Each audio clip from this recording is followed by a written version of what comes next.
जंतुओं में परिवहन ध्यान दिया जाए तो एक कोशिकीय जीवों में परिवहन की आवश्यकता नहीं होती है, क्योंकि एक ही सेल में सारा कार्य होता है। लेकिन बहुकोशिकीय जीव जो जटिल होते हैं उनमें परिवहन की आवश्यकता होती है। परिवहन के महत्व को पिछले वीडियो में बताया जा चुका है, परिवहन क्या है ये भी बतलाया जा चुका है। तो हमारे मन में यह सवाल आता है कि हमारे शरीर में, खास करके हम इसमें मनुष्य में होने वाला परिवहन, ह्यूमन ट्रांसपोर्टेशन के बारे में पढ़ेंगे। तो हमारे शरीर में क्या क्या परिवहित होता है। हम भोजन ग्रहण करते हैं तो भोजन तो हमारे आहार नाल में जाता है, लेकिन हमारे हाथों तक, हमारे पैर की उंगलियों तक, सेलों तक वो भोजन के आवश्यक पोषक पदार्थ किस तरह से पहुंचते हैं, तो निश्चित रूप से परिवहन के माध्यम से ही पहुंचते हैं। इसके अलावा हमारे शरीर में क्या परिवहित होता है, तो दूसरा जो है वो हमारा वायु है। जंतुओं में वायु का परिवहन होता है, सांस लेते हैं, सांस छोड़ते हैं, तो वो फेफड़ा से होते हुए पूरे सेल तक जाता है, एनर्जी उत्पन्न करता है और पुनः उससे निकलने वाले कार्बन डाइऑक्साइड को बाहर निकालने का काम करता है। ये पूरा सिस्टम जो है हम लोग पढ़ने का प्रयास करेंगे इसमें। और इसके अलावा परिवहन के मामले में देखते हैं कि जब उपापचयी क्रियाएं होती है ना, तो उसमें भी हमारे शरीर में मेटाबॉलिक प्रोसेस जब होता है कोशिका के अंदर ना, कोशिकाओं को ऊर्जा निरंतर प्रदान करने के लिए जो प्रक्रिया होती है उसको मेटाबॉलिक प्रोसेस कहा जाता है। तो उस प्रोसेस में कुछ बेकार पदार्थ भी उत्पन्न होते हैं, जैसे यूरिया है, यूरिक एसिड है और कार्बन डाइऑक्साइड है, तो उसको शरीर से भी बाहर निकलते रहना जरूरी है बीच बीच में ना। तो उसको भी उस सेल से लेकर के उस गंतव्य स्थान तक जहाँ से वो शरीर से बाहर निकल सके पहुँचाना परिवहन का कार्य है। तो आइए एक बार एक एक करके हम शुरुआत करते हैं। तो हम देखते हैं कि हाँ, हम लोगों में परिवहन की क्रिया किस तरह से होती है। तो हम लोगों में परिवहन के लिए सबसे इम्पोर्टेंट माध्यम जो है, पहला जो है वो है रक्त, एक नंबर पे आता है। दूसरा आता है रक्त नलिकाएं, नलियां ना, जिसमें जो है हमारा आर्टरीज और वेंस पाए जाते हैं, धमनी और शिरा के नाम से जाना जाता है। और कैपिलरीज होते हैं, केशिकाएं होती हैं। तीन चीज होता है नलियों में, आर्टरीज, वेंस और कैपिलरीज। ठीक है, आर्टरीज, वेंस और कैपिलरीज केशिकाएं यानी केस के समान सदृश होते हैं। जैसे मांसपेशियों में कट जाता है तो एक तो ब्लड आता नहीं है कि नहीं, थोड़ा थोड़ा पहले तो हल्का पानी आता है, उसके बाद ब्लड आता है। ज़्यादा कटा तो अन्न ज़्यादा कटा, अगर नस डायरेक्ट कट जाता है तो पूरा ब्लड आना शुरू हो जाता है। और तीसरा आता है हृदय ना, तो यह मुख्य रूप से मनुष्य में परिवहन के लिए उत्तरदायी है, रक्त, रक्त नलिकाएं और हृदय। इसके अलावा होता है लिम्फ यानी लसिका, चौथे नंबर पे आता है लसिका ना, जो कि अंतरकोशिकीय स्थान दो, जैसे ये 5 कोशिका है, 5 कोशिका के बीच में जो जगह है इसके बीच में वो लसिका पाया जाता है, जो एक सेल से दूसरे सेल में पदार्थों के परिवहन में सहायक होता है। सभी सेलों में तो डायरेक्ट केशिकाएं कांटेक्ट रह नहीं सकती है, इसलिए यह लसिका उसमें कार्य करता है। तो एक एक करके हम समझने का प्रयास करेंगे। तो चलिए हम शुरू करते हैं रक्त। रक्त जो है यह एक तरल संयोजी ऊतक है, तरल है मतलब लिक्विड है ना, संयोजी ऊतक है हमारे शरीर का। ठीक है, और रक्त का पीएच मान लगभग 7.4 होता है। पीएच मान यानी रक्त जो होता है क्षारीय होता है। 7 से ऊपर बतलाया गया था अम्ल क्षार में कि 7 से ऊपर क्षारीय होता है, 7 से नीचे अम्लीय होता है कि नहीं। तो रक्त जो होता है वह 2 भागों में बटा होता है। एक लिक्विड भाग को प्लाज्मा कहा जाता है पहला नंबर में, और दूसरा जो ठोस भाग होता है उसे हम ठोस भाग में यह आता है आपका आरबीसी, डब्ल्यूबीसी और प्लेटलेट्स। ठीक है, तो आइए पहले हम प्लाज्मा के बारे में जानते हैं ना। प्लाज्मा जो है यह लिक्विड के रूप में होता है, एक चिपचिपा पदार्थ है, पीले रंग का होता है, हमारे शरीर में पाया जाता है प्लाज्मा, जो कि ब्लड में ही पाया जाता है। उसमें 90% लगभग वाटर होता है, 7% प्रोटीन होता है, 0.5% यानी आधा परसेंट फैट होता है और 0.2% ग्लूकोज होता है, और 1% यानी लगभग 1% इनऑर्गेनिक सॉल्ट होता है, अकार्बनिक लवण पाए जाते हैं। इसके अलावा अन्य पदार्थ भी पाए जाते हैं। इस प्लाज्मा में एक 3 तरह का प्रोटीन पाया जाता है, फाइब्रोनेजिन, प्रोथ्रोम्बिन और हिपैरिन। यह रक्त को थक्का बनाने का काम करता है। इसमें एक और आता है कि सीरम क्या है, तो फाइब्रोनोजिन रहित प्लाज्मा को सीरम कहा जाता है। जिसमें फाइब्रोनोजिन नामक प्रोटीन नहीं पाया जाता है उस प्लाज्मा को सीरम कहा जाता है। ठीक है, तो यह इसमें जो है हिपेरिन जो है रक्त को थक्का बनाने का काम करता है। वो बाहर कार्बन डाइऑक्साइड से रिएक्शन करके जो करता है तो उसमें थक्का बनाने का काम। हमारा ठोस जो होता है वो 45% होता है, जिसमें आता है आरबीसी, डब्ल्यूबीसी और प्लेटलेट्स। आरबीसी मतलब red blood corpuscles, red blood corpuscles यानी उसमें पाए जाने वाला हीमोग्लोबिन है, जिसके चलते उसका रंग लाल होता है, लाल रक्त खून।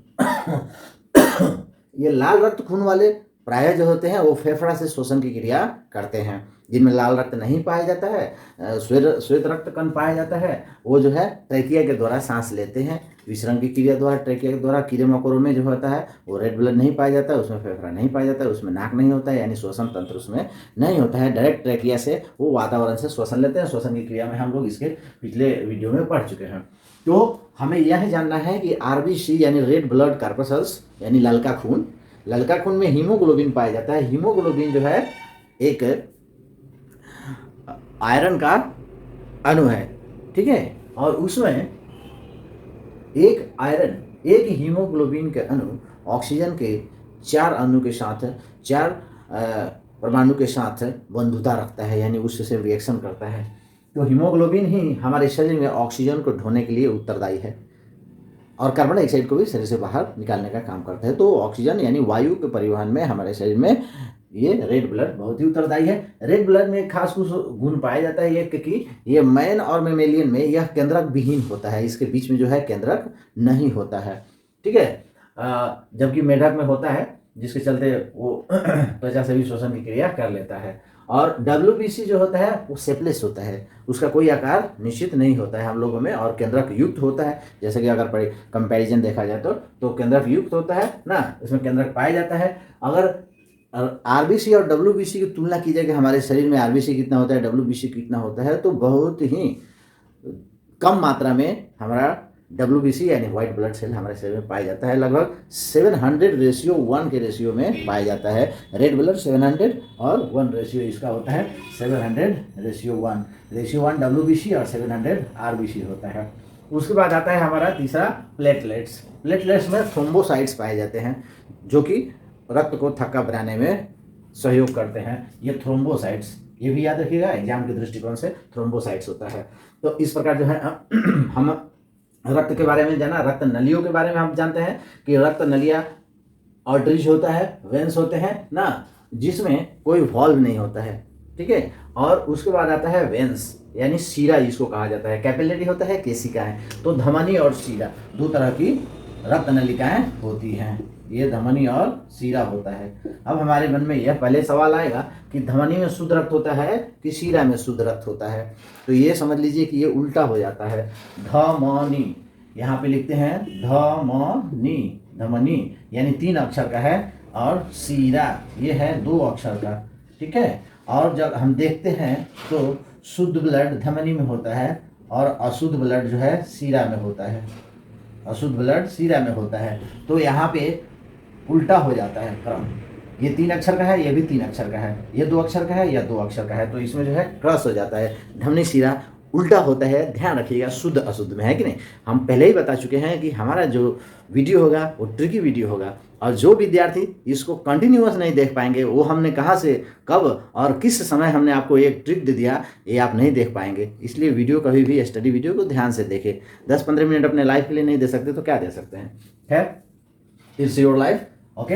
हम तो चलते हैं। तो धमनी और सीरा, शुद्ध ब्लड और अशुद्ध ब्लड की जानकारी हमको यहाँ पे हो गई, और इसकी इसकी जानकारी हम और आगे की तरफ लेकर के चलते हैं। अब हम आते हैं हृदय जो कि बहुत ही इंपॉर्टेंट है, और इसको समझना हमारे लिए बहुत ही जरूरी है। तो आइए हृदय के बारे में हम अच्छे से समझने का प्रयास। यह देख रहे हैं कि यह 4 बेसों में बटा होता है। मानव हृदय यह 4 भागों में बटा हुआ होता है। ऊपर वाले जो आपका राइट साइड में है उसका लेफ्ट ऑर्बिकल, क्योंकि ये हृदय जो दिखाया जा रहा है ऐसे दिखाया जा रहा है कि नहीं, ये सामने से इधर से हम फाड़ करके दिखा रहे हैं, तो हमारा बायां ऐसे घूम गए थे, ये दाहिना हो गया। यानी अगर आपके पुस्तक में कहीं भी लिखा हुआ है, चित्र बनाया हुआ है, तो दिमाग में हमेशा रखेंगे कि आपका बायां वाला दायां होगा, दायां वाला बायां होगा। ये आपका राइट हैंड है तो इसको लेफ्ट ऑरिकल कहेंगे, ये आपका लेफ्ट हैंड है तो इसमें राइट शो करेंगे, ठीक है। ये उल्टा हो जाता है, ध्यान रहेगा क्योंकि हम लोग पढ़ लेते हैं और बायां दायां में बहुत कंफ्यूज करते हैं, लेफ्ट राइट में।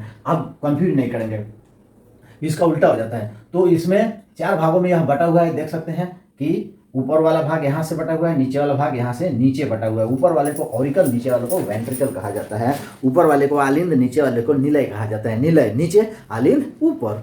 तो इसमें भी आलिंद निलय में भी बच्चे कंफ्यूज कर जाते हैं, तो इसको कंफ्यूज मत कीजिएगा, दिमाग में हमेशा बैठा कर रखिएगा। अगर इंग्लिश मीडियम के विद्यार्थी हैं तो ऑडिकल ABCD पहले आता है, तो ऊपर हो गया ABCD, V for ventricle, ventricle भी नीचे आ गया, तो सिर्फ एक को याद करना है, सिर्फ हमको ऑडिकल, ऑडिकल वेंट्रिकल हमको मालूम है, कंफ्यूज हो जाते हैं, तो सिर्फ याद रखेंगे कि ए पहले आता है तो ए चला गया ऊपर। और हिंदी वाले हैं तो आलिंद और निलय, तो आ से ऊपर ऊपर आलिंद, नहीं तो नीचे वाला याद रखिए सिर्फ कि निलय नीचे, निलय नीचे, इसको याद रखिए, ऊपर वाला आलिंद हो जाता है, तो कंफ्यूजन नहीं होगा। लेफ्ट राइट में क्या है, सामने ऐसे खड़ा हो जाएंगे, आपका राइट उसका लेफ्ट, आपका लेफ्ट उसका राइट हो जाएगा, ठीक है। तो चलिए हम इसकी शुरुआत करते हैं। आप यह देख रहे हैं कि सबसे पहले हम इधर से लेकर के चलते हैं कि ऊपर से दो नलियां जो हैं आपके लेफ्ट ऑरिकल में आए हुए हैं ना, यानी बायां आलिंद, ये आपका कौन सा है, बायां आलिंद है। बायां आलिंद में दो नलियां जुड़ी हुई है, दोनों नलियां जो होती हैं वो प्लुमिनरी आर्क बनाती हैं, फुफ्फुस चाप बनाती है।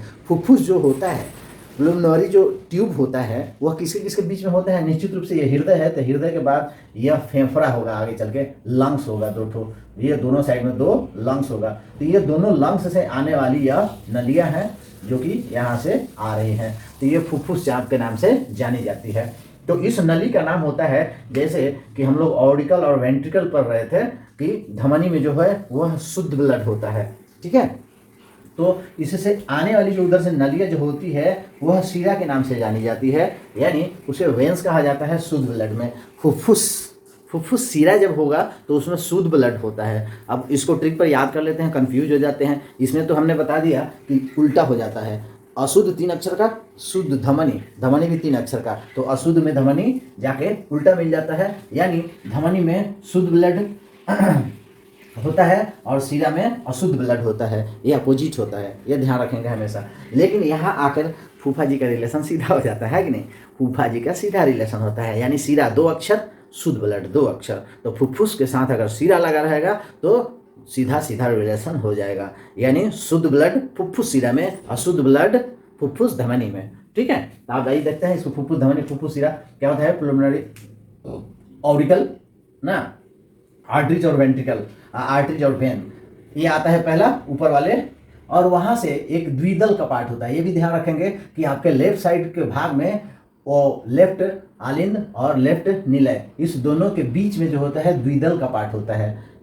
ठीक है। लेफ्ट में द्विदल कपाट होता है, यह ऊपर से नीचे की तरफ आता है, जब उसका दबाव होता है तो वो ब्लड नीचे की तरफ आ जाता है, नीचे आने के बाद इधर से कंट्रैक्शन होता है, वो उसको दाबता है, तो पुनः यह जो है आपका द्विदल कपाट बंद हो जाता है। यह द्विदल कपाट जो है ऐसे रहता है, ऊपर से ब्लड जो आया तो ऐसे जाने दिया, लेकिन जब नीचे से प्रेशर आया तो यह सट गया, यानी ऊपर अब नहीं जाने देता है।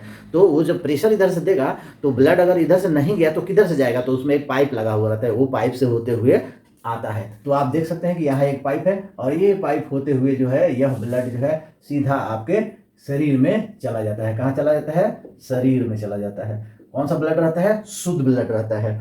शुद्ध ब्लड मतलब होता है ऑक्सीजनेटेड ब्लड होता है, ठीक है, जो कि हृदय से ऑक्सीजन को लेकर के आ रहा होता है, ठीक है। हम आगे चलते हैं, यहाँ से चला गया वो शरीर में। अब शरीर में जाने के बाद वहाँ पे मेटाबॉलिक प्रोसेस होता है, और मेटाबॉलिक प्रोसेस होने के बाद ग्लूकोज का ऑक्सीकरण कहाँ होता है, माइटोकॉन्ड्रिया में। पिछले वीडियो में हमने बताया था माइटोकॉन्ड्रिया में होता है, और माइटोकॉन्ड्रिया में उपपचयी क्रियाओं के फलस्वरूप कार्बन डाइऑक्साइड गैस जो है बेकार निकलता है गैस के रूप में, तो पुनः वही ऑक्सीजन एक अस्थायी यौगिक कार्बोक्सी हीमोग्लोबिन का निर्माण करता है। अब उसको ढो करके फिर कहाँ से लाता है, वो शरीर से पुनः लेकर के ये ऊपरी वाले भाग में यहाँ पे देख रहे हैं लिखा हुआ है 2 यहाँ पे वाल्व लिखा हुआ है, तो ये है हमारा सीरा ना। सीरा में अशुद्ध ब्लड आता है, सीरा यानी वेंस, 2 वेंस, तो यहाँ पे बिग वेंस होते हैं, और बिग वेंस जो है यहाँ पे 2 ठो है, तो अपर वेन और लोअर वेन होता है। यह लोअर वेन कहाँ होता है, यह हमारा हृदय है, और हृदय के निचले भाग लोअर वेन हो गया, उससे जो है शरीर से विकार यानी अशुद्ध ब्लड जो है इस हमारे राइट ऑरिकल में पहुँचता है। राइट ऑरिकल में यानी दायां आलिंद में, आलिंद ऊपर है तो दायां आलिंद में पहुंचता है। और ये जो अपर वेंस जो हैं, अपर वेंस यहाँ से हृदय के ऊपरी भाग यानी मस्तिष्क से हाथ का ना, उससे बेकार पदार्थ को लेकर के हृदय में पहुंचता है, यानी अशुद्ध ब्लड को हृदय में लेकर पहुंचता है। कार्बन डाइऑक्साइड युक्त ब्लड अशुद्ध ब्लड कहा जाता है, ठीक है। अब हम आगे चलते हैं। तो यहाँ से किसमें पहुँचता है, आपका राइट ऑरिकल में। राइट ऑरिकल से नीचे की तरफ राइट वेंट्रिकल में जब आता है तो वहाँ पे एक त्रिदल का पार्ट होता है ना, ट्रिपॉइड ना, यहाँ पे ट्रिपॉइड कपाट जो होते हैं यहाँ पाया जाता है। वो भी, उसका भी वही काम है कि ब्लड को अंदर जाने तो देता है नीचे, लेकिन ऊपर आने नहीं देता है। ठीक है, तो फिर यहाँ से कॉन्ट्रैक्शन जब होता है, इसका जब दबाव होता है, तो ऐसी स्थिति में ब्लड पुनः ऊपर ना जाकर के इधर से इस पाइप से होते हुए कहाँ चला जाएगा, ये फेफड़ा में चला जाएगा, फुफ्फुस चाप से। तो ये फुफ्फुस धमनी से होते हुए जाता है ना, फुफ्फुस यानी प्लुमिनरी आर्टरीज, फुफ्फुस धमनी से कहाँ जाता है, वो फेफड़ा में चला जाता है। फुफ्फुस नाम फेफड़ा से ही जुड़ा हुआ है, तो इसलिए इस फेफड़ा और हृदय के बीच जो नलियाँ होती है उसको प्लुमिनरी आर्ट कहा जाता है, यानी फुफ्फुस चाप कहा जाता है। तो यहाँ से कार्बन डाइऑक्साइड युक्त ब्लड जो है वो फेफड़े में चला गया। ये है हमारा हृदय की बनावट। इसके अलावा हमारा हृदय जो है 2 बेस में बटा होता है। इसके बीच में एक सेप्टम होता है, विभाजिका होती है, जो शुद्ध ब्लड और अशुद्ध ब्लड को आपस में मिलने नहीं देती है। आप देख सकते हैं कि इस फिगर में कि नीचे वाला पार्ट जो है आप देख रहे हैं, वेंट्रिकल वाला साइड जो है, इसका नीचे की जो नली होता है, इसका जो दीवार होता है वो थोड़ा मोटा होता है, क्योंकि इसमें प्रेशर ज़्यादा होता है। तो ये जब भी प्रेस करता है तो इससे प्रेशर एक तो फेफड़ा में जाता है, दूसरा शरीर में चला आता है। ठीक है, शरीर में आ जाता है। तो इससे जो प्रेशर बनता है वह इसमें एक कॉन्ट्रैक्शन होता है, सिस्टोलिक प्रेशर के नाम से जाना जाता है। अब हमारे मन में यहाँ एक सवाल आता है कि ये हृदय कैसे धड़कते रहता है ना, हृदय हमारा कैसे धड़कते रहता है। तो यहाँ पे एक इलेक्ट्रिक, हम लोग जानते हैं कि हृदय का पेशी जो होता है हमारे शरीर के सभी पेशियों से एक अलग पेशी है ना, वो हृदय पेशी के नाम से जाना जाता है। जैसे कि हम लोग जानते हैं कि हमारे शरीर में कितने तरह की पेशियाँ होती है, 3 तरह की होती हैं जी, 3 तरह की होती है ना, रेखित, अरेखित और हृदय पेशी ना। तो हृदय पेशी में क्या होता है कि कॉन्ट्रैक्शन होता है, ये इस तरह का होता है, ऐसे हृदय है। ऊपर वाला जब फूलता है तो पहले इधर से फेफड़ा के तरफ से जो है उसमें क्या आ जाता है, ब्लड आ जाता है, और ये खींचता है तो ये शरीर के अंदर से ब्लड इसमें आ जाता है, इस पाइप के द्वारा ब्लड इसमें आ जाता है, ऐसे खींचता है तो ना। तो जब ये खींचता है तो ये दबता है, यानी नीचे वाला जो ब्लड है वो प्रेस होता है। प्रेस होने से क्या होता है, वो ब्लड वो पाइप से निकलकर ये वाला यानी लेफ्ट वाला चला जाता है शरीर में, और ये वाला चला जाता है फेफड़े में चला जाता है। फिर वो जब दबता है तो द्विदल और त्रिदल का पार्ट से ब्लड नीचे की तरफ आता है, और ये नीचे वाला जब खुलता है तो वो नीचे की तरफ खींच लिया जाता है। इसमें जो ऊपर कंट्रैक्शन होता है जिसको हार्ट बीट के नाम से जाना जाता है, ये हमारा हार्ट बीट है ना। एक विशेष नर्वस टिश्यू के द्वारा तालबद्ध संकुचन होता है। इसमें एक विशेष नर्वस टिश्यू पाया जाता है, यानी तंत्रिका तंत्र पाया जाता है, जो उसे तालबद्ध संकुचित करते रहता है। उसमें इलेक्ट्रिक करंट जो है एक तरह से उत्पन्न होता है, जिसे हम सीनी ऑरिकल नोड कहा जाता है, शॉर्ट में ऐसे कहा जाता है, और इसी को पेसमेकर के नाम से जाना जाता है, जिसका डॉक्टर जो है उसका कैलकुलेशन करते हैं ईसीजी के माध्यम से। हृदय का ईसीजी का हिंदी होता है विद्युत हृदय लेखी, ईसीजी इलेक्ट्रोकार्डियोग्राम। ईसीजी किया जाता है, जिससे पता चलता है कि हृदय जो है किस गति से वो चल रहा है ना, कि हृदय का सही ढंग से कॉन्ट्रैक्शन हो रहा है या नहीं होता है। ठीक है, हृदय का कॉन्ट्रैक्शन ठीक ढंग से हो रहा है कि नहीं हो रहा है। कॉन्ट्रैक्शन मतलब सिस्टोल होता है, जिसका प्रेशर 120 mm पारे के बराबर होता है, और रिलैक्सेशन यानी डिस्टोल होता है 80 mm पारे के बराबर होता है। याद रखेंगे, कॉन्ट्रैक्शन सिस्टोल और रिलैक्सेशन डिस्टोल, CD ना। S बहुत बड़ा है और D जो है छोटा है। D आप देख रहे हैं 8 के जैसा ही दिख रहा है, तो आपको ऊपर वाले को याद करने की जरूरत नहीं है। S हम ऐसे लिखते हैं और 2 ऐसे लिखते हैं, यह दोनों मिलता जुलता नाम है, मुंह घुमा लिया ऐसा है, मुंह घुमा लिया ऐसा है ना। तो 120 सिस्टोलिक प्रेशर, S से मिलता जुलता नाम है, इसलिए सिस्टोलिक प्रेशर याद करने का यह ट्रिक है कि नहीं। तो जो वीडियो पूरा नहीं देखें उनको कि ये ट्रिक कहाँ से पता चलेगा। चलिए कोई बात नहीं है, हम सिस्टोलिक और डिस्टोलिक प्रेशर ये पूछता है हमेशा एग्जामिनेशन में, 120/80 पारे के बराबर होता है। अब यहाँ एक और सवाल आता है कि इस प्रेशर को मापा कैसे जाता है। आप लोग जानते होंगे हृदय की गति को मापने वाला यंत्र जो है वो क्या है, ईसीजी, इलेक्ट्रोकार्डियोग्राम। उस प्रोसेस को कहा जाता है इलेक्ट्रोकार्डियोग्राम। उस यंत्र के द्वारा पेसमेकर की गति को मापा जाता है। हृदय जैसे हम लोग जानते हैं कि हमारा हृदय 1 मिनट में 72 बार जो है धड़कता है। इससे ज़्यादा धड़क रहा है, इसका मतलब अगर आपको बुखार हो सकता है ना, शरीर की गर्मी बढ़ गई है, या उससे कम हो रहा है तो भी आपको तबीयत खराब हो सकता है। लगभग 72 होता है, लेकिन वही परिश्रम करने वाले होते हैं, दौड़ने वाले होते हैं, तो ऑटोमेटिक उनकी दिल की धड़कन बढ़ जाती है ना, वो खतरे की बात नहीं होती है ना। लेकिन सामान्य स्थिति में अगर ये रेगुलर अगर टेस्ट करने के बाद भी दिखाई दे रहा है, ज़्यादा कम दिखाई दे रहा है, तो आप जो है हाइपरटेंशन की बीमारी से ग्रसित हो रहे हैं ना। खैर, हम आगे चलते हैं इसमें। तो हमने कहा कि यह किस यंत्र के द्वारा हमारा रक्तचाप मापा जाता है, तो उसका नाम है स्फेगोमैनोमीटर।